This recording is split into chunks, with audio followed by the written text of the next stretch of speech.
Bonjour, je vous retrouve aujourd'hui pour la présentation de ce produit. Il s'agit du rat zapper. On le reçoit dans cet emballage cartonné.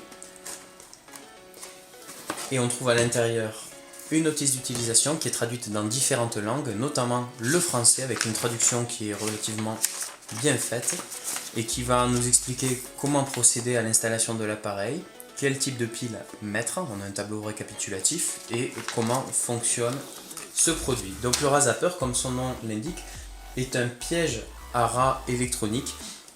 Le rat va rentrer de ce côté-ci et il va aller chercher l'aliment qui va être tout au bout du tunnel, et à un moment donné il va passer sur une plaque électrique sur laquelle il va être électrocuté.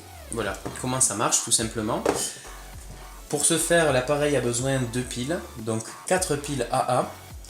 Je vais simplement vous montrer dans cette vidéo comment on fait pour l'installation. Les piles se trouvent ici.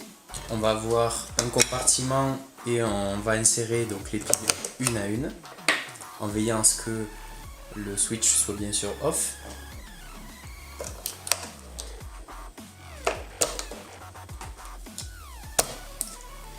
Voilà.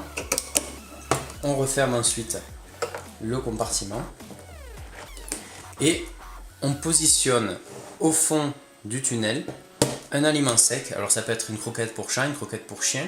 Moi en l'occurrence pour les besoins de la vidéo j'ai uniquement une amande séchée. Je vais la positionner et la faire glisser tout au fond. A noter qu'il est déconseillé de saisir l'aliment avec les doigts pour éviter de laisser une odeur humaine sur les aliments, ce qui pourrait effrayer le rat.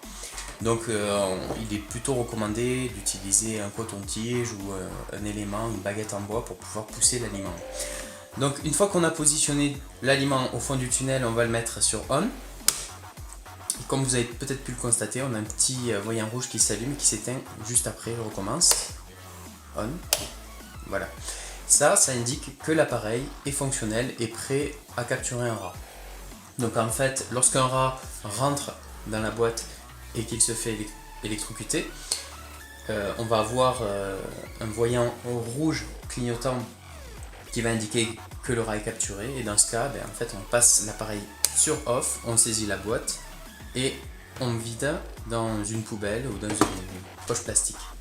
Voilà pour le principe de fonctionnement, donc quelque chose qui est vraiment très simple. Au niveau des dimensions du produit, dans la longueur, on est approximativement à 27 cm. Au niveau de la hauteur, on est à peu près à 9,5 cm. Et au niveau de la largeur, à 8 cm. Donc ça permet de capturer deux gros rongeurs sans problème. Ensuite, au niveau des points positifs, des points négatifs. Premièrement, au niveau des points positifs, moi j'apprécie que ça soit entièrement traduit en français au niveau de la notice et que ce soit plutôt bien fait. J'apprécie que l'appareil soit simple à utiliser et qu'il propose de bonnes dimensions pour capturer tout type de rongeurs, ce qui n'est pas forcément le cas des appareils concurrents. Ensuite, au niveau des points négatifs, je trouve le coloris peu discret et j'ai relevé une petite erreur au niveau de l'explication sur le fonctionnement, puisqu'il est indiqué sur le point 3 que le voyant s'allume en vert pour indiquer que les piles fonctionnent correctement, alors que comme vous avez pu le remarquer, il s'allume en rouge. D'ailleurs, c'est écrit dans la notice que le voyant s'allume en rouge lorsqu'il est mis en marche pour la première fois.